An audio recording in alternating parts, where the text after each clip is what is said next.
So, we in that new year, new me season. Yes. But a lot of us still have some of the same goals from 2023. And a lot of y'all, and I know for sure because y'all came up to me and asked, You a did. lot of y'all wanted to start a podcast. Yes. I got good news for you, player. Spotify for podcasts is here for every need you have. We've been using Spotify for podcasters since we started our podcast. It's so easy. You literally record, edit, and upload all from your phone, your computer. So no matter what your setup looks like, you can start now. Yes, get your conversations, your opinion, your views out to the world. People need to hear you. You can distribute your podcast to Spotify and anywhere else that podcasts are heard. With Spotify for podcasters, you can earn money in a multitude of ways. Ads or podcast subscriptions. I mean, it's an easy way to get your visions out to the world and earn some extra pocket change. Yeah, my favorite thing about all of this is free 99.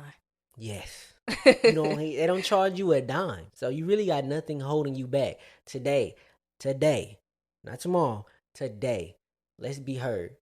Spotify for podcasters. Let's be seen.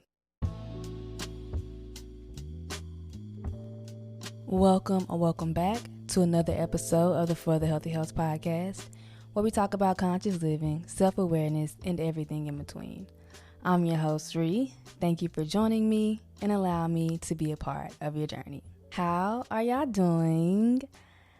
I'm doing good. Girl, my neighbors is yelling at her kids. But every time I sit down to record the podcast, I just feel really good. I feel safe. It's like regardless of how I felt 5 minutes ago, something takes over me and it's just like, it's an amazing feeling. Even sometimes I'm like super anxious. I'm in my head about the podcast before I actually sit down to record the podcast. But all of that goes away when I actually sit down to record it. Maybe I'll just be like anticipating. I'll be so excited about getting on here that it turns into some kind of anxiety. I don't know, but yeah, we doing good. I'm cozy in my little blanket.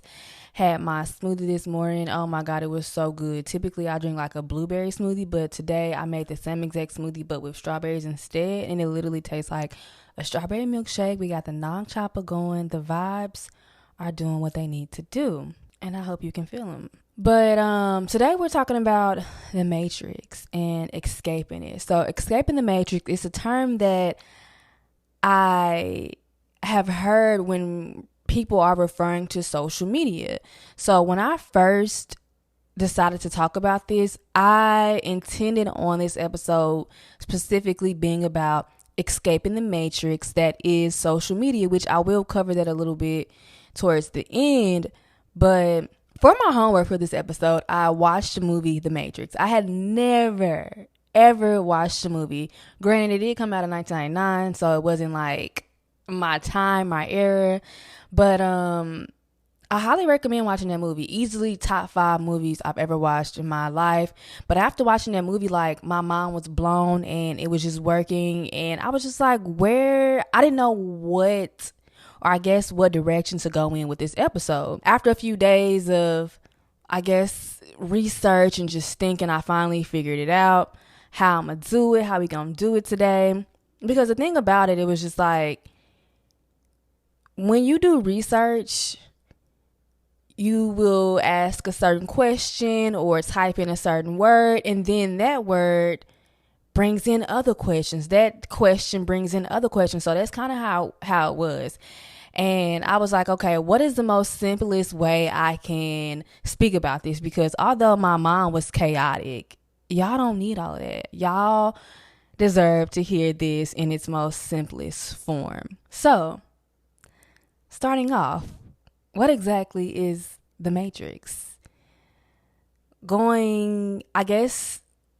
Using a quote from the movie that I thought was like mind-blowing. Neo asks Morpheus, "What is the Matrix?" Morpheus responds, "The world that has been pulled over your eyes to blind you from the truth." Neo responds, "What truth?" "That you are a slave. Like everyone else, you were born into a prison that you cannot smell or taste or touch. A prison for your mind." And I'm like, damn. And believe it or not, I'm telling y'all to believe it or not, but really I'm telling myself to believe it or not. I have escaped the Matrix way more than I thought I had. Because ultimately, the Matrix affects your mind. And your mind obviously affects your actions affect your life. But the Matrix is basically control. We live in a world that was already curated long before we even existed. It's a world full of distractions and obligations, fake news, to simply hide the fact that we are unfulfilled. And the goal is to keep us unfulfilled and stuck in this system, stuck in this matrix. So in the movie, it was more of like science fiction, sci-fi, which Travis and I were having a conversation and he was like, you're a sci-fi girl. And I really am. Like, I'm into Black Mirror, and really the Matrix is Black Mirror before Black Mirror. It's so good, but I'm embracing that part of me. But although in the movie it was more so science fiction and, you know, there was literally another world, right? There were these two worlds, and Neo and Morpheus and all the other people, Trinity, Tank, they were able to go to this other world. Although it's not as fantasized, what is the word I'm looking for? Although it's not as, I guess, quote unquote, magical as the movie, real life is like that. The movie can easily be compared to real life. But when I think about the Matrix, it also reminded me of the fact that as human beings, as a human race, we're on autopilot. I was introduced to this term, not the term autopilot because we know what autopilot means, but I was introduced to this concept by Dr. Joe Dispenza in the book called Becoming Supernatural. Highly recommend. But we do what we have always done because it's what we've always done. And I don't think we realize that we can do something different. Like, that's mind blowing, right?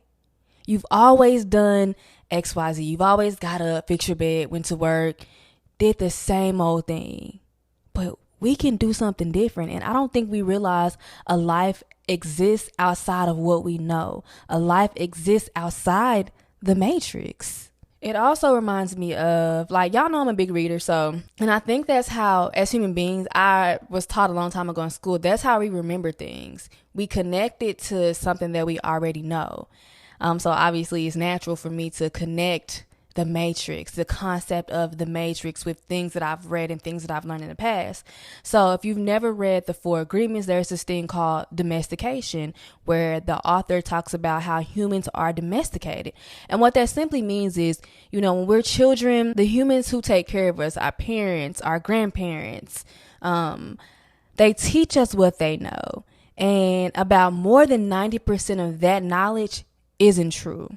Truth leads you to authenticity, to happiness, but believing in these lies leads you to limitations in your life, and it leads to needless suffering and drama that's just like so unnecessary. And human domestication, we don't have the opportunity to choose our beliefs. Our beliefs are chosen for us. All the rules and values of our family and society, they're imposed on us. And it's pretty much all we know. And we're kind of like a computer. All of the information is downloaded into our heads. And the idea, the concept of being in the Matrix reminds me of these things. So what does it mean to escape the Matrix? Escaping the Matrix is to question everything. It's to break free from the deeply ingrained societal norms, cultural beliefs, and personal habits that shape our perceptions and our behaviors. To begin to escape the Matrix is to unlearn everything that you've been taught and to rebuild your entire belief system based on critical thought and analysis. To escape the Matrix is to free yourself from the constraints that impede personal growth and self-fulfillment. We must question our assumptions, seek out new experiences, and develop empathy, and most importantly, take action. Okay, and let's jump right into tangible ways that we can escape the matrix. I'm excited, y'all. Like, y'all don't know how excited I am to talk about this. Like, I'm literally cheesing. I'm grinning from ear to ear. All I have to say is, bitch, hold on to your fucking seat. Cause it's about to get exciting. It's I don't know, but it's I don't know what it's about to get, but it's about to get something. It's about to get real. And honestly, I should have said this in the beginning, but listen to this episode at your own risk, because you're going to see the world very differently after this. There was a part in the movie. Sorry, I keep referencing the movie. You gotta watch it. But there's a part in the movie where Morpheus and his crew brought Neo into the real world. They got him outside of the Matrix, and he's like, I guess he's waking up and he's like, why do my eyes hurt? And Morpheus is like, because you've never used them before. So prepare for a rebirth. Prepare to see the world in a different perspective, a different way than you've ever seen it before. Question everything. Question every single thing. If you're not new here, you've heard me talk about how, and I kind of mentioned it a couple minutes ago, but everything we know, everything we think we know, or believe, or value, are truly aren't our own beliefs. Are truly aren't, if that makes sense, are truly not our own beliefs. And when I realized that, it was truly the beginning of my journey. It truly allowed me to see that this is my life. The world is mine, and I can create whatever I want to create. I can create whatever life I want to create. We have to simply stop doing things just because that's the way that we've always done them. That's the way that my family did it. My mom did it. My grandma did it. Y'all know doing the same shit is going to get you the same exact results. So why would you, like, it just don't make sense. The math is not mathing to me. Why would you do what you've always done and expect different results and expect to escape this said matrix? It doesn't make sense. Develop your own set of values and beliefs. Seek information that challenges your beliefs. I think for a long time, I devalued the importance of being around individuals or seeking information that contradicted what I already knew. Because it's like, why would I want to be around anybody who challenges my thoughts, my beliefs? Because I'm so stern on these beliefs. But I think truly I was scared. I feared that information or people would come along that would make me question what I thought I knew. That would make me question or doubt my beliefs and my values. But I think it's beautiful to seek out connections and relationships and information that challenges your values and your beliefs, because only one or two things is going to happen. It's going to, one, really assure you of your values and your beliefs, or two, you're going to grow. Challenges surely force growth. They force growth. Think about any struggle you went through, any challenge in your life. You beat it. You won because you're here, because you're listening to this podcast right now. And what came up out of that? You learned from it. You grew from it. So it's okay and highly recommended to seek information that challenges what you know. And another thing, I was against seeking information that challenged my beliefs because I wasn't looking to change. I wasn't looking to grow. So of course, I'm going to stay in my own little bubble. I'm going to continue doing what I'm doing, being around the same exact people that think exactly how I think. Even Travis and I don't think the exact same way. We have very different views on certain things, but we still can coexist. We still love each other. We still are best friends. And I think that's beautiful. I think when we think about someone being best friends, we think, oh, they have to be exactly the same and they have to have the same exact values and the same exact beliefs. I think the core of what we value and what we believe are very similar, but we are allowed to be different. We're allowed to challenge each other, because the challenges is, like I said before, what allow you to grow. And once you have started to introduce this new information into your life, introduce this information and these values and beliefs and perspectives that are different from what you always thought you believe, guess what's going to happen? A rebirth. A rebirth, a new you, an improved you. And you'll see the world through a completely different lens, a completely different perspective. And that is so beautiful. I think my rebirth happened and I think rebirths happen more often than we think. I think one of my first rebirths happened probably 7 years ago when I first started to seek this new information. It happened in a point in my life where I was pretty much just tired. I felt like it was pretty much my rock bottom. And it was just like, what I already know, what I'm doing, it isn't working for me. So I was excited to introduce these new things in my life. And it was just like, I think I've said this before, but one of the first books I read was You Are a Badass by Jensen Sincero. And a lot of the self-help books I read pretty much have the same philosophy, but it's just a different perspective. And I am introduced to new things in these different books, but it's just like, it's such a mind-blowing thing. And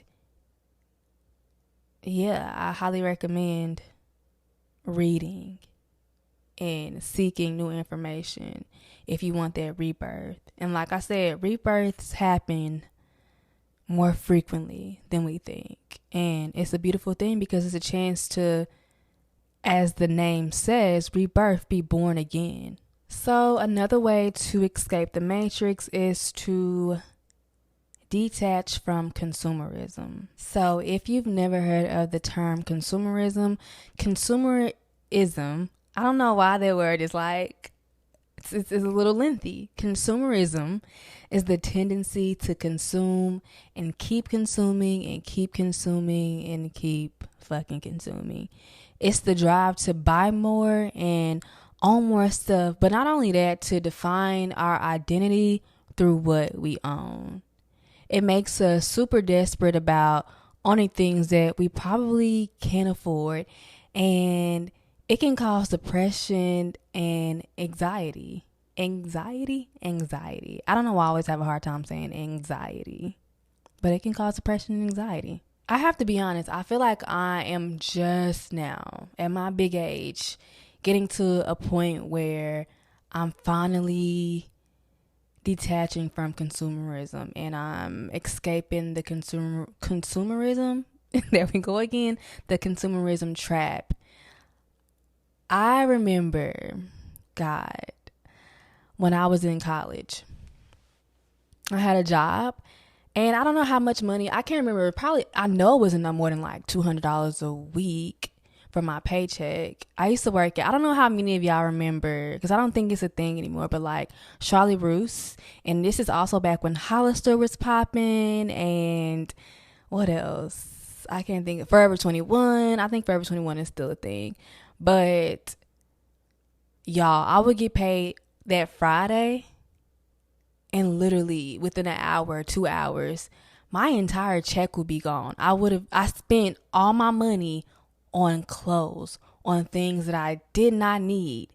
And to be honest, all the way from like probably 10th grade to when I was like 20, 21, I was the exact same size. So like I could fit all of the things that I owned. So there was no need for me to buy more things. But it's really sad because I was spending all of my money. Mind you, I'm in college. I come from a background where my mom, we're not rich. My mom was a single mom. And we struggled some. She had a pretty good job, but we struggled some because we didn't have that knowledge. We didn't have any financial literacy. But my mom would spend her last on me. And I'm grateful for that. Like if I didn't have something, my mom would give it to me, even if she like barely had it herself.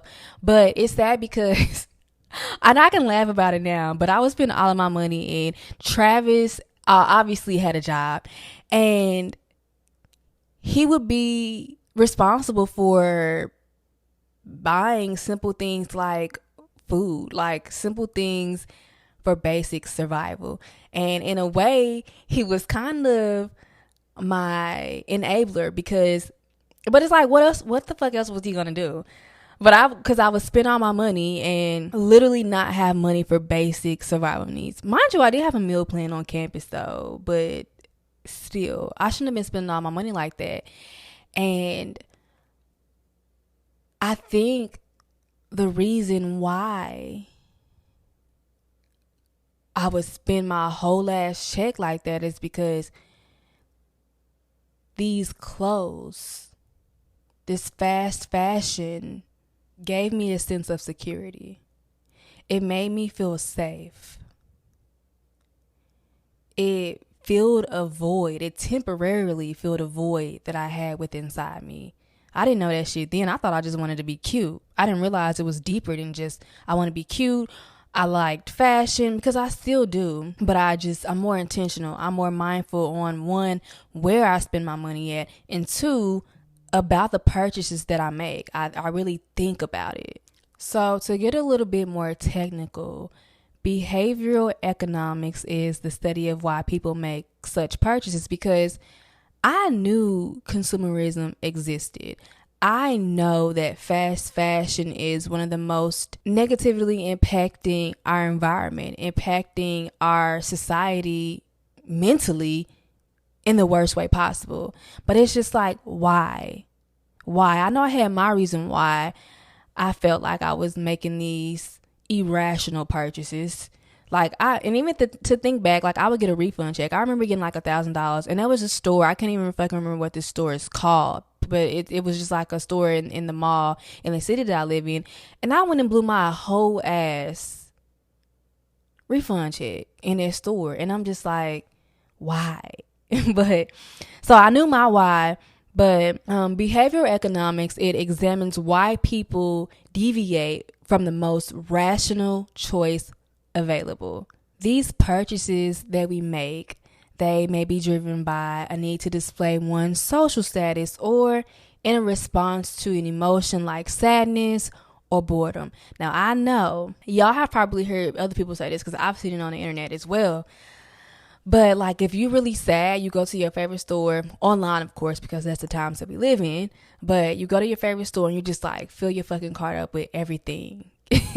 You don't buy it, but there is something about filling your cart up with all of the things that you think you want, the things that you think you need, that make you feel good, that make you feel okay. It kind of like temporarily cures that sadness. And that's because purchasing, a new outfit, a new phone, a new computer, it triggers a surge of dopamine.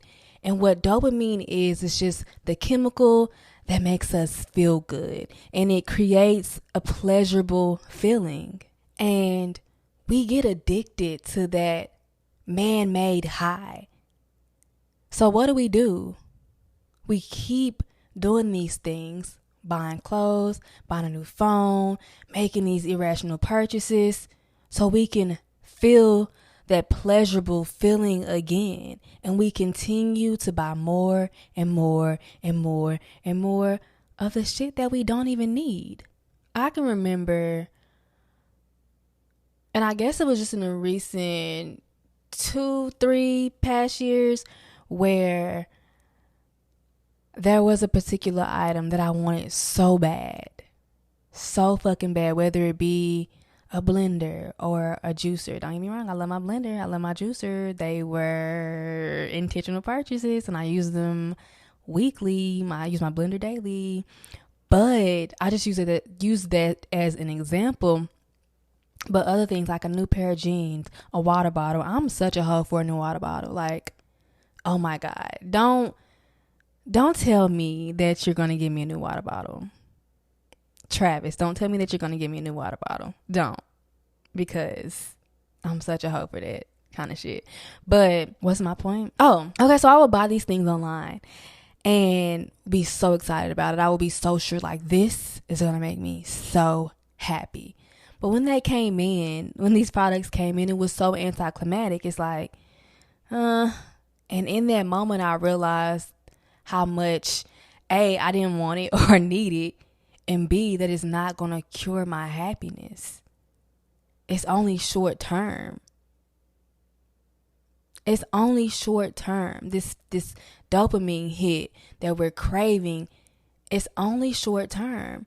But to really escape that, to have a dopamine hit, to have that feel good chemical, I just realized I said cure my happiness, but I meant cure my sadness. But we have to look in. Like I always say, we have to look inside. We have to go deep, or we're going to be stuck in this cycle of consumerism, buying things that we don't need, buying things that we think is going to fill this hole, this void inside of us. And baby, only you can do that. Ain't no person, ain't no thing outside of yourself that's going to cure your sadness. It's you. But something else consumerism makes me think about is, I didn't read the entire book. Travis read it, and it was like an audio book. So sometimes when we would be driving or on the way to somewhere, he would play the book. And so I would hear bits and pieces of it. But I feel like we think, wait, did I say the book title yet? The Psychology of Money. I don't know if I did. But I think we think that money is the cure to everything. Don't get me wrong. Money is amazing, and I love money, and money loves me, and it opens up so many resources. But I think having money is one thing, but being financially literate is a whole nother thing. But that's besides the point. This quote, I wrote it down because when I was thinking about consumerism and doing my research about it, this quote reminded me of it. It's, nothing makes you feel like you have money like spending money. Because it's like, how do I know if I have money if I'm not spending it? How do people know I have money if I'm not spending it? That quote blew my mind. Nothing makes you feel like you have money like spending money. And consumerism, speaking about that, just made me think about that. But a few ways I've been avoiding the consumerism trap is to become an essentialist. And I know we've heard of minimalism, but I relate more to being an essentialist. And that's just basically buying the things that I need, buying what I need. And don't get me wrong. Do not get me wrong. I do like getting new things, but I'm intentional about it. And I realize that I'm intentional and I am aware of why I want to buy this thing. And I'm not using this thing to fill a void, if that makes sense. But yeah, I've been working towards becoming an essentialist. And another thing is just understanding that physical things and purchases will only provide short-term external validation and limited happiness. Like I said before, it's only short-term. You're going to feel good in that moment, but trust me, girl. Trust me, dude, guy, because I know we got some guys listening too. But trust me, it's limited and it won't last long. The high won't last that long. Another thing is to replace shopping with hobbies. So I'm really excited because I had my first crochet lesson this Sunday. And I'm really excited. My new friend, who is also a supporter and a listener of the podcast, reached out and wanted to know if I would like to take some crochet lessons. And I was like, it took me a while to respond because I was just like, she's taking her time to just teach me free crochet lessons. And that's love, bro. And I sometimes have a hard time receiving things. And that's something that I'm working through. But eventually I was like, you know what, fuck this, I'm about to get these crochet lessons. And we met. She's a beautiful soul, beautiful person, beautiful spirit, and I'm really excited to get that cracking. But yeah, replacing shopping with hobbies. And another thing is, like, I like to go to the library too. That's a hobby, reading. Because I don't know if this is good or bad, but what I love about going to the library is that you get new things, you get new books, and it's free. I didn't even have to spend any money. Isn't that amazing? I guess from a consumerism perspective, that's really good. Like, because I'm not mindlessly spending money. So, another thing is to become an outfit repeater. I have mastered the art of, I think a long time ago too, when I was in high school, but I have mastered the art of wearing the same clothes over and over again and making them look different. And after a while, it gets really fun and it gets challenging because it takes a little bit of thought to wear the same things over and over, but make them look different, make them look cute, make them look sexy. But I'm a proud outfit repeater, and I highly recommend that. A few other things is to upcycle, like make new uses out of the old things that you own. You get what I'm saying? Yeah, I know. You get it. I know you do. And to thrift. I love thrifting. Fast fashion is one of the biggest things that contributes to the earth, just like negatively impacting the earth. So big emphasis on thrifting. I've always thrifted. What I really like about thrifting though is that it's such a flex. Like the jeans I have on right now are thrifted. I have never even heard of this brand before, but they're like vintage jeans. They're black vintage denim. But it's like the biggest flex to me in my head for somebody to be like, oh my gosh, your pants, I love them. Where'd you get them? I thrifted them. They're thrifted, bitch. But I have always liked thrifting because no one is going to be able to wear what you're wearing. Like, that's one of my favorite things about thrifting, but also saving the environment. Yay. And last but not least, like, just move with intention. I'm not saying don't buy things, because we're going to buy things. Like, we're going to buy things. I'm not going to sit here and shit you and be like, I don't ever buy anything, because I do. I buy my same skincare products. It's just certain things that I buy for the lifestyle that I live. But I'm intentional with it. You know, ask yourself, why am I buying this? Is it to fill a void? Is it to make me happy? Is it to impress other people? That's a whole nother story. Is it to keep up a fake reputation, a fake perception that I have pushed on the world? And just questions like that. Ask myself, do I really need this? Do I really need this thing? You just have to have those conversations with yourself and keep it real with yourself. And I think slowly but surely you will escape the consumerism trap. Y'all, I gotta drink me some water. When I record the podcast, like, I don't know if y'all can tell it, I typically don't talk, like, not this much on a day-to-day basis. So my throat, she get dry. So let me get a sip of my water. The next thing is to practice mindfulness.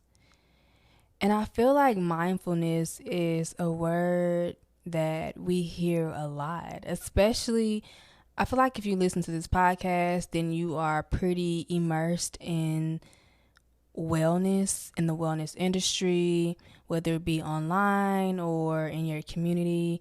Mindfulness is probably a word that you have heard. But I don't feel like I've ever heard anybody like sit down and explain what that word really means.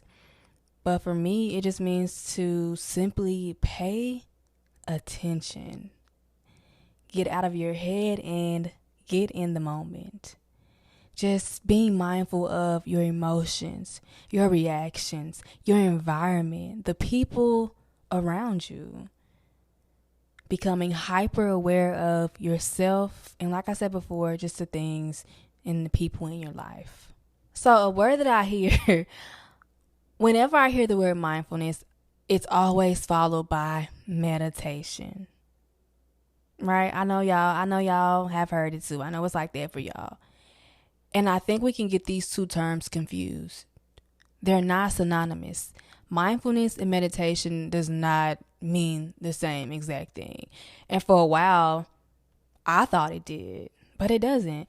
Mindfulness is simply a practice that you carry. I get to try to talk too fast and y'all know how I do, but it's a practice that you carry with you wherever you go. While meditation is an exercise or a practice that can strengthen your mind, and it can allow you to be more mindful and more in the moment. I just wanted to say that because I feel like it's never been said, not by me and not by anyone I listen to or watch. But yeah, mindfulness can be really tricky because there was a time that I didn't want to be in a moment. It's like, fuck this moment. You know, that's how I felt then. About 7 years ago. I didn't want to be in that moment. That's why I am doing everything in my power to escape this moment. Because I wasn't happy with what was in front of me. So I've talked about this before, but I will watch YouTube videos and kind of like literally be all up in the motherfucking matrix, living through these women, through these girls, because I wasn't happy. I wasn't fulfilled. This episode is brought to you by Open. If you're anything like me, you already know the importance of meditation and breath work. But you just can't be consistent with it. You can't find a way to implement it into your everyday life, which is why I start and end my day with the Open app. I used to prefer doing breath work and yoga and meditation alone without any guidance. But what happens when you don't have the motivation? When you don't have the willpower to get up and do those things on your own? You fall short and you just simply don't do them. It becomes this cycle where meditation and breath work is the key to success, is the key to healthy living, but yet you're not doing them. The Open app has helped me out so much with being consistent and just holding me accountable with these daily practices that make my life so much better. It took me a little bit of time to find a better way, and now I'm passing it on to you. The Open method is simple and it works. It combines breath work, meditation, and fitness. And my favorite part is they have a dope community of people doing it together, all committed to personal growth. Open is one of the most consistent things that I do every day that sets me up for success. In the mornings, I usually like to do either a meditation or a fitness class to get my body moving. It honestly gives me all the focus that I need. One of the first things that I noticed about the Open app is how beautiful and how functional the app is. It's so well designed. Trust me, you'll know it when you see it. My only regret is not starting sooner.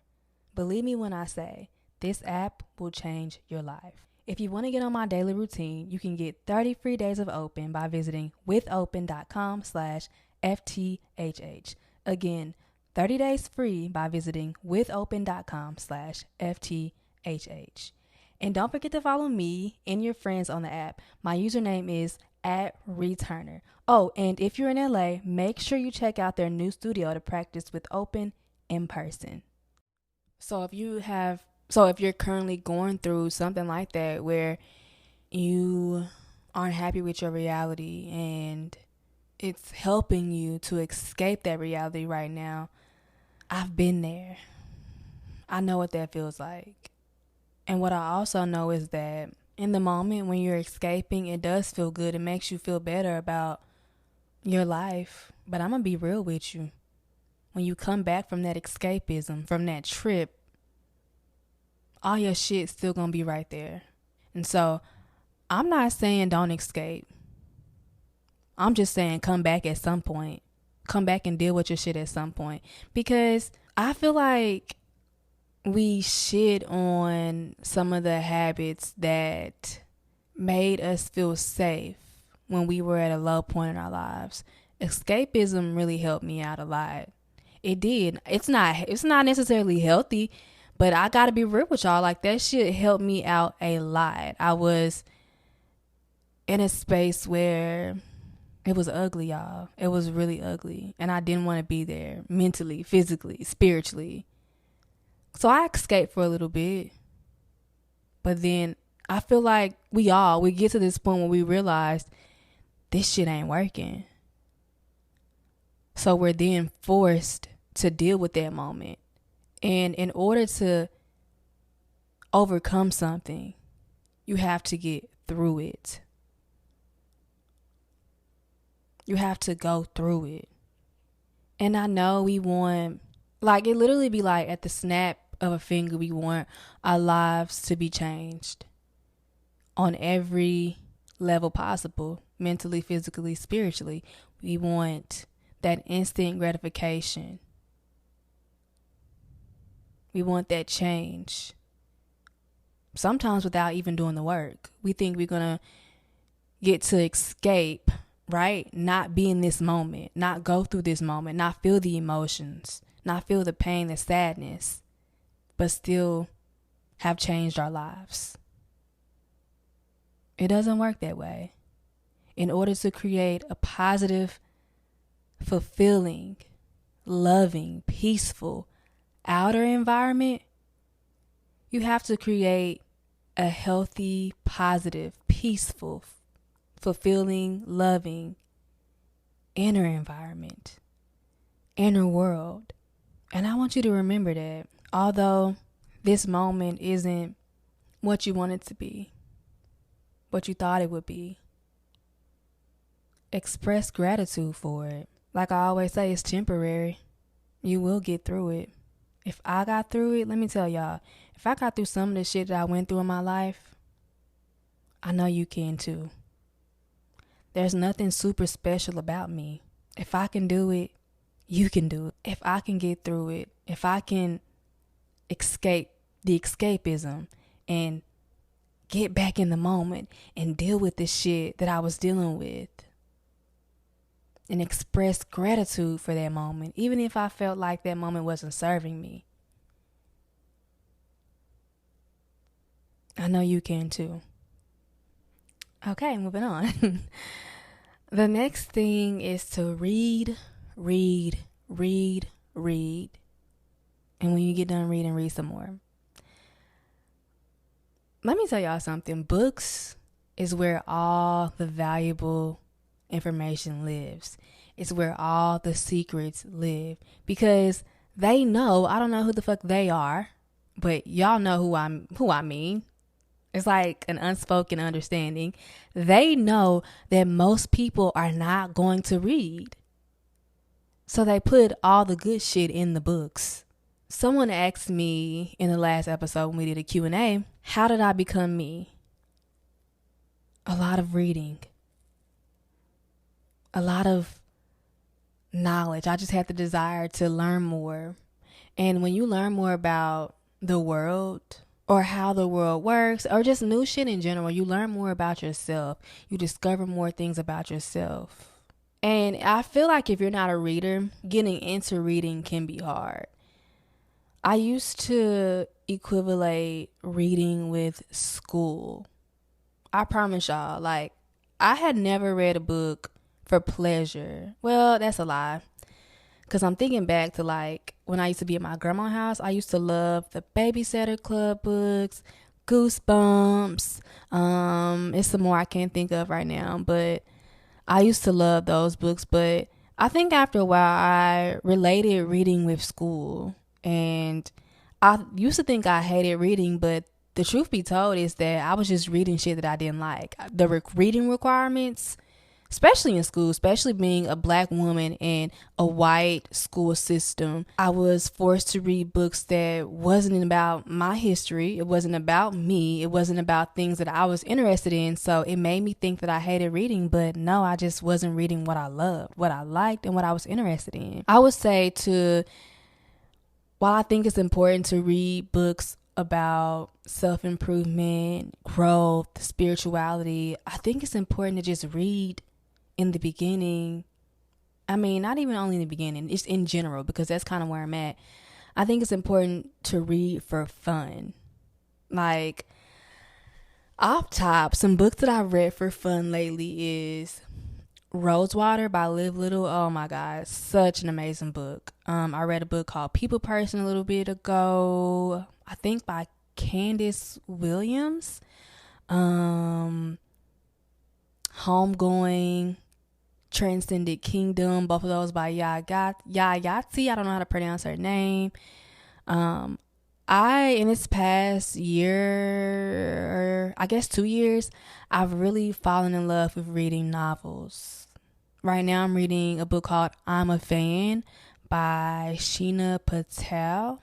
It's very good, very funny, literally had me in a chokehold, like from page 1. But yeah, read just to have fun. And I have a rule too, that if I don't care how far I am in a book, like I could be 50 pages deep, which is really, I give the author about 50 pages. I give them the benefit of the doubt. And if I feel like I'm not enjoying it, or I feel boring, I feel unfulfilled with this particular book, I stop reading it and I move on, because that can cause a reading slump. That can cause you to like fall out of love with reading. And also, I want to mention too, oh my God, James Baldwin. That's not what I wanted to actually mention, but If Beale Street Could Talk by James Baldwin, oh my God, one of the best books ever. But no, what was my point? Oh, my point is the fact that self-help books are important, but I believe that you can learn life lessons, you can learn spiritual lessons, mental lessons in novels. Remember that you don't have to be reading a self-help book to grow. You can read a novel and it can push on growth in your life. At the end of the day, man, just have fun. Find a book. Like if you're into sci-fi, find a sci-fi novel. If you're into love, find a romance novel. If you're into drama, find a drama novel. Just read. And what I love about reading is that, going back to my previous point, it forces you to be in the moment. Like I be so far up in them books, baby. You can't tell me like, damn, is the book another Matrix? But no, like I be so far into them books, like you can't tell me I don't know them characters in real life. You can't tell me that those characters are not real people. They are. They're real people. But just taking it back to like self-help, I'm not shitting on self-help. I love me a good self-help book. Don't get me wrong. But I feel like I just kind of got burnt out after a while on self-help books. It was just like I was trying to fix myself and I was tired, man. So I was just like, let me just start reading for fun. And I've been on that journey for, I think, a year or so now. But a few self-help books that did help me start this journey of discovering myself is You Are a Badass, like I mentioned before. It's one of the first I think it's the first self-help book that I read when I started this journey, like 7 years ago. The author of the book, she's just so like funny, and I love the way she speaks. It kind of reminds me of like how I speak to y'all, like you having a conversation with a friend in a sense. That's how it felt when I was reading that book. The 7 Spiritual Laws of Success, of course. The Power of Now by Eckhart Tolle, of course, which I was just recommended A New Earth by him as well, and I ordered that book on thriftbooks.com. Becoming Supernatural by Dr. Joe Dispenza. Atomic Habits is also really, really good. I can link some books that I'm into right now in the show notes. I like to order my books if I can. First of all, if I can't, check them out at the library, because that's gonna be the first thing I'm gonna do is see if my library got them. But if my library does not have them, I like to go to thriftbooks.com, or more recently I've used worldofbooks.com, which is also very, very good. But yeah, man, just read. And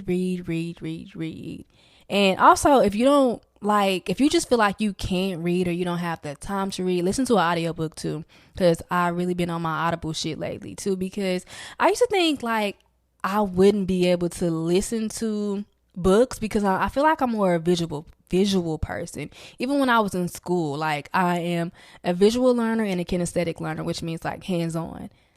But surprisingly, audibles are the shit. Like, I listen to an audiobook if you just feel like you can't fathom reading. Because one thing about it, y'all gonna get this knowledge. I'm gonna make sure y'all get this knowledge. So yeah, audiobooks. Okay, our next thing is, drum roll, be mindful of what you're putting into your body. Be mindful of what you're putting into your body. Most of my life, I was eating just to eat. Like I mentioned before, my mom was a single mother. She worked a lot. She worked a lot of overtime, which meant that I was at home alone a lot. I'm an only child. But this also meant that we either A, ate out a whole lot, or B, I had like some kind of processed microwavable food. Like, let me tell y'all something. When I came home from school, my favorite thing to eat was a burrito, like a microwavable burrito, and then these sodas. Like, my mom didn't buy name brand sodas. She would buy like the generic knockoff brand. So like, I think Travis and I was just literally talking about this the other day. I think that was called like Shasta, when it's like, what is really like their take on a Sprite. I ain't gonna lie, that was good as shit. But most of my life, I didn't give an inch of attention to the foods that I put in my body. And sadly, I think most of the world still operates in this same fashion. I'm not gonna give y'all the full story because this episode it seems really long already, which I knew it would be long because there's just so much I wanted to say about this. And if you are still listening right now, shout out to you. I love you. Thank you for listening to me. But yeah, I think that I kind of started paying attention to the food that I put in my body. I've been plant-based for 6 years now. But even before that, I'm in no way saying you have to be plant-based to be mindful. I think it's important to just minimize the processed foods. Like I said, I was eating nothing but processed foods or takeout.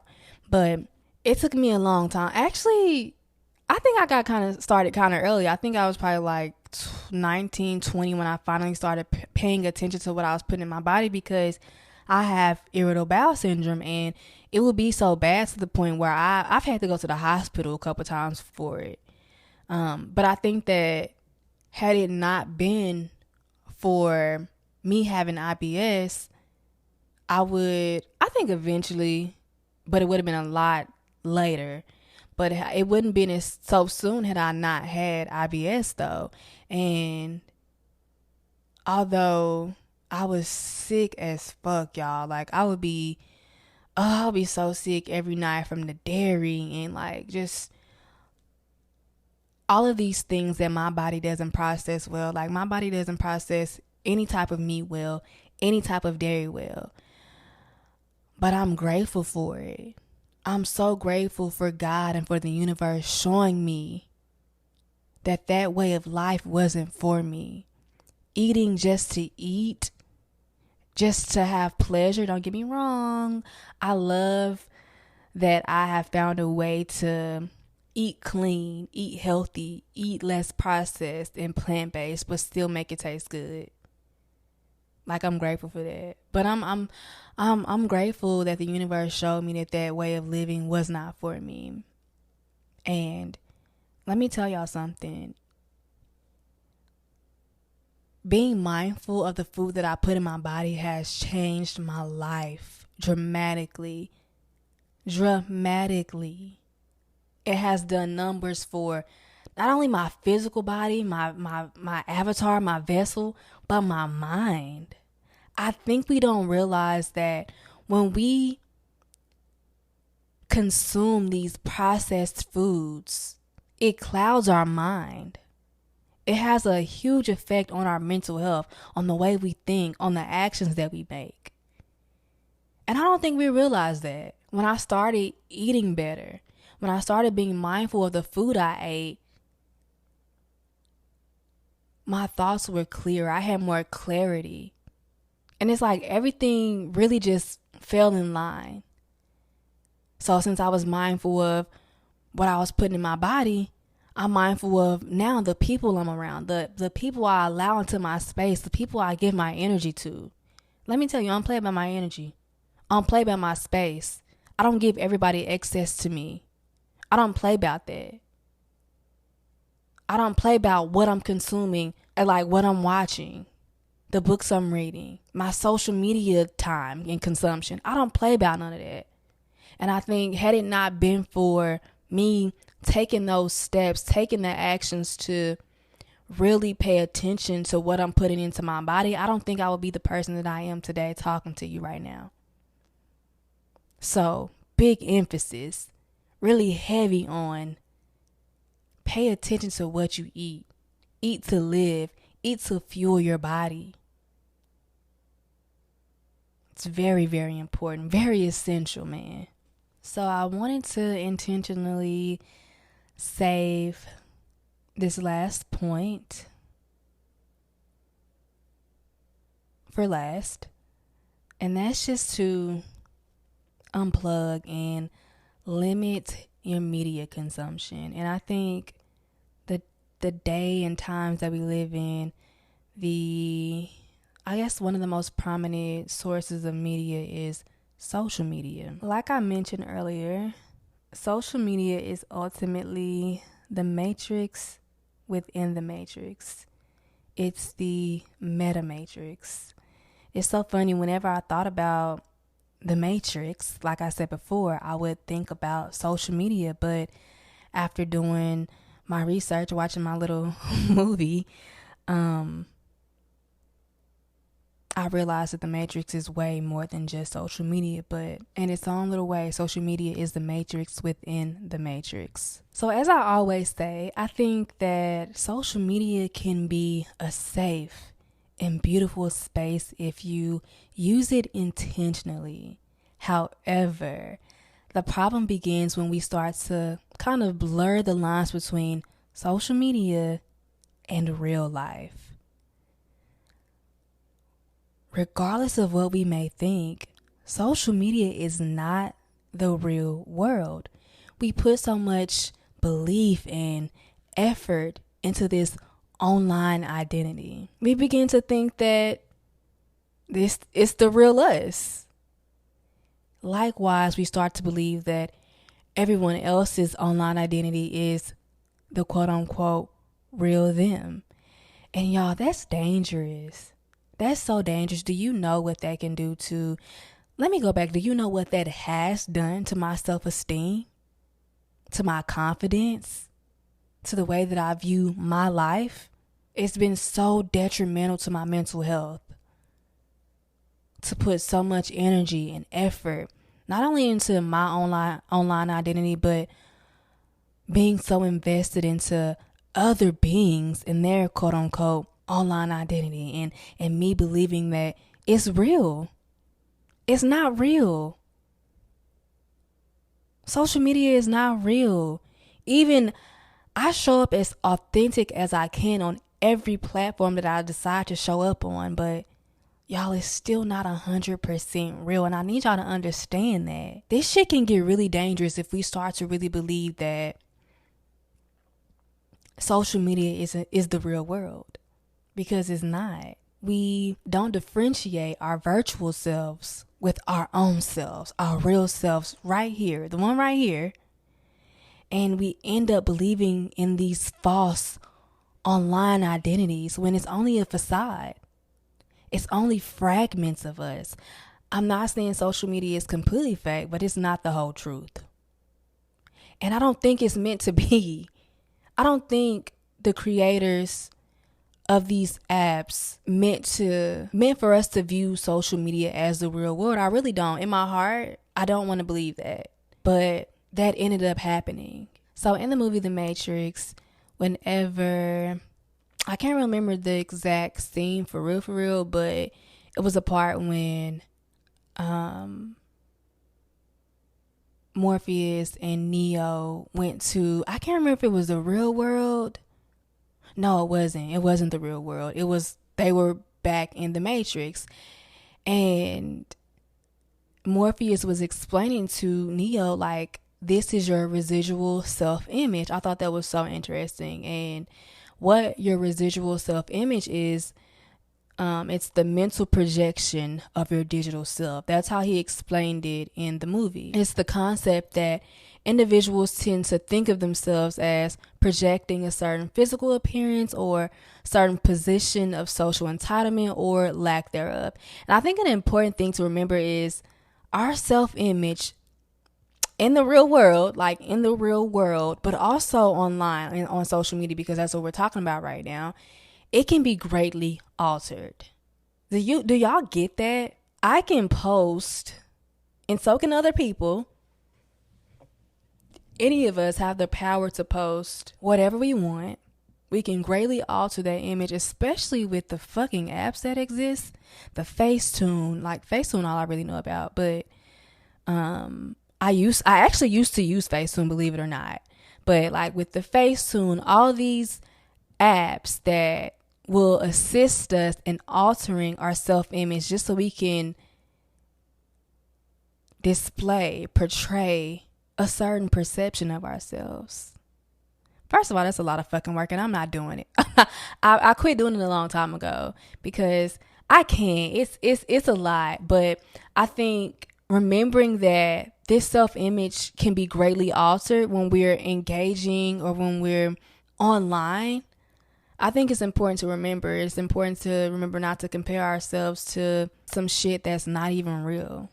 I think that's so important.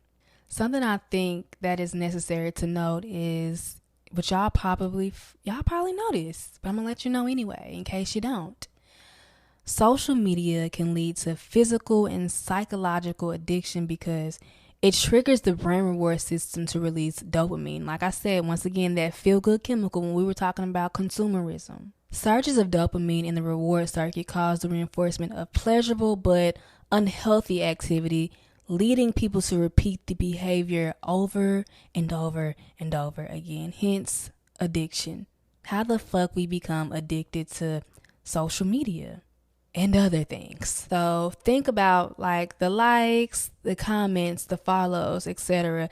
They're short-term signals, and our brain takes them as rewards for our actions, aka the post we just made, the reel, the story we just uploaded.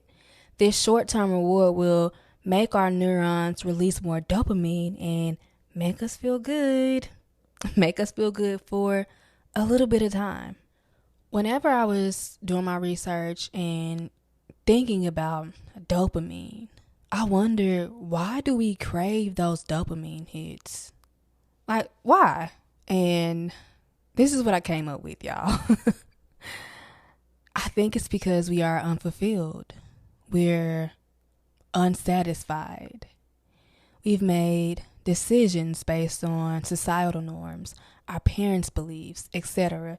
And I think that we're so deep in that we couldn't even fathom to begin to believe that these beliefs are not our own. These values are not our own.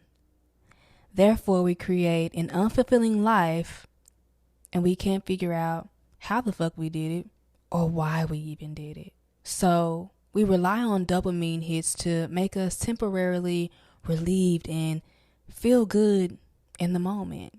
And then we want to continue to feel good to escape the reality that our current reality doesn't feel good. And to be honest, it may not always be as big as not being satisfied in life. Like I think that's the worst case scenario. Like that's the biggest thing, you know? And I say a worst case scenario, but I think that realizing that you're not satisfied in life, it's amazing because you realized it. That's first and foremost. But then you realize that you do have the ability to create a life that you are fulfilled with, a life that you love. But that's another story for another day. But it could be as simple as you're avoiding homework. Y'all don't know how many times I procrastinated. Like, I was the worst in college. I would wait to the very last minute because in my head, I'm like, well, I just work so good under pressure. I would wake up literally sometimes at 4 a.m. to finish a paper. Don't recommend it. But you could be avoiding confrontation, relationship drama, or just a relationship in general. You could be avoiding that. You could be avoiding trauma. Whatever the case is, something is being avoided. There is a reason why you want to escape and then create or have these dopamine hits. That's the most important thing. Something is being escaped here. And we become addicted to the things that fulfill our cravings of the dopamine hit. And the cycle, unfortunately, continues. Unless you're listening to this episode. Let's get into some ways that I found that have been very effective in resetting my brain's dopamine level. Working out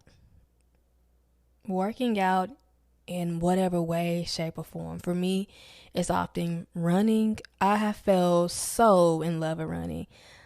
In general, exercise gives you this natural high. Like, I know y'all have heard people say like, oh, I've got a runner's high. That's a real thing. And it's amazing because it's like, again, it's a natural high. It's not some kind of like man-made way of spiking your brain's dopamine levels. I can tell you right off the bat, like, I totally notice when I haven't consistently been working out. Not even for aesthetic reasons, but for mental reasons, like how I feel in my body. So, for example, this week, my cycle came. And typically I like to rest. And although I know my body is thanking me for that very much needed rest, my mind can tell. She can totally tell. And moments like that let me know how important moving my body is. It lets me know how important and how essential that is within my life. Some other things I like to do is do yoga, go on a walk, especially in the morning when the sun is out, not in the afternoon, y'all, because I don't know where y'all live at, but where I live at, we are going through a heat wave. And y'all, when I tell y'all, when I go outside, I be about to like, I don't want to use the word pass out because that's so dramatic, but it's so hot. So I love to go on walks in the morning. Typically it's a run though. It's typically a run. And sometimes a workout may look like stretching. I love to stretch. Travis loves to play basketball. I think the most important thing here too, like with exercise, is to just make sure you're having fun with it. There was a time where I loved to go to the gym. Don't get me wrong, I still go to the gym like 1 or 2 days out of the week. No, probably 3 days out of the week. But there was a point where I was obsessed with lifting weights and plumping my booty, doing booty exercises. But I really got tired of doing that. Like, I was bored with it. And that's okay. I just started to do something else. The point is to just stay in love with moving your body, do things that get you excited. That's the most important thing, regardless of what I know right now. Pilates is trending. Regardless of what is trending, do what makes you feel good. Play tennis, play basketball, soccer, whatever you enjoy. I think that's the most important thing. Make sure it's fun, because if it's not fun, you're not going to keep doing it. And you're doing a disservice to your mind. A few other things to help reset your brain's dopamine level is to make sure you're eating right, guys. I know I said that earlier, but I want to reiterate that. Make sure you're eating as healthy as you can. And I know sometimes people are like, I don't know how do I start? But I would just say try to cut out as much processed food as possible. The processed snacks, the sugars. And when I say sugar, I don't mean fruit. Eat your fruit, please. I mean the man-made sugar, the processed sugar in these snacks and candy. Like, cut it out, guys. Let's get our diet in order. And to go back on that, like, I'm not perfect. I'm a human being, but I try my best to give my body what it needs. Make sure you're getting sleep. I realized that so many people, because one thing about me, I'm asleep. I have always gotten my sleep, period. But I think in the world, generally speaking, so many of us are so sleep deprived. And I didn't realize it. I thought because I was getting my sleep, everybody else was getting their sleep. But no, we have to prioritize our rest, and our sleep is so, so important, so essential. Bringing it back to just social media usage in general, I've seen a lot of people do like a 30-day fast. So you could do like a dopamine fast. If social media is not your issue, you want to take a fast from whatever the addiction, the addictive behavior is. Yeah, like just a 30-day fast, quitting cold turkey. And I think that's definitely a challenge. For me, I do like a weekend fast. I won't get on my phone. I won't get on social media all weekend. And I find that super, super helpful. But yeah, sometimes you just got to go cold turkey. And it's challenging in the beginning. And you'll try to find ways to, I guess, imitate that addictive behavior. But you'll get through it for sure. And I've seen so many, I guess, like YouTube videos where people were talking about they quit social media for 30 days. And it seems to be very, very beneficial. And I think it's something that I definitely want to explore in the near future. Another thing is to use social media with intention. Like, why am I getting on my phone? Like, I'm picking it up. Sometimes, like, with habits, if you've done them so long, you can start to do them unconsciously. Get on autopilot. So sometimes I'll go on my phone to check something. Me and Travis are having a conversation. And I'm like, oh, let me go look. And I mindlessly tap Instagram. My thumb is like tapping Instagram. And I'm like, what are you doing? That's not what we meant to do. It's not. So when you get on Instagram, when you start to be mindful and intentional about it, you ask yourself, why am I getting on here right now? Is it just to scroll? That's okay. Because you're being intentional. You're mindful. You're not mindlessly going on there out of habit. And for me, sometimes it's like, okay, I'm going on there to look at my saves because sometimes I have a lot of inspiration in my saves. Sometimes it's going on there to post a reel. Sometimes it's going on there to interact, which I love doing. Which kind of leads me to my next thing is to follow and mute accounts that trigger any unwanted Follow and mute accounts that trigger unwanted unhealthy behaviors. For me, I have curated such a beautiful space within this app.